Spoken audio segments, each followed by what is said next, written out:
At Coach Norman Miguel, balik NU Lady Bulldogs para sa nalalapit na Season 89 ng UAAP. Tunghayan ng Balitang Sports ni JB Gabiola. At dumako naman tayo sa mundo ng sports.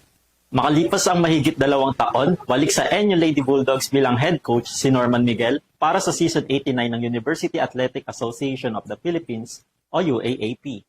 Target ng NU Lady Bulldogs na maiuwi ang kampyonato ngayong taon para sa women's volleyball season.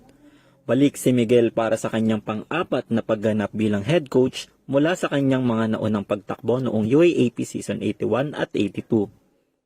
Pinangunahan niya ang Bulldogs tungo sa tagumpay noong Season 86.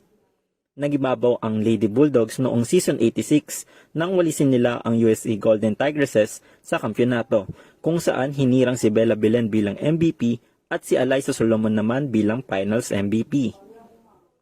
Bagamat maraming matitinding pagbabago ang pinagdaanan ng Lady Bulldogs, nagawa pa rin nilang magtatag ng dinastiya sa UAAP Women's Volleyball at umaasang makakuha muli ng kampyonato para sa kaysaysayan ng universidad.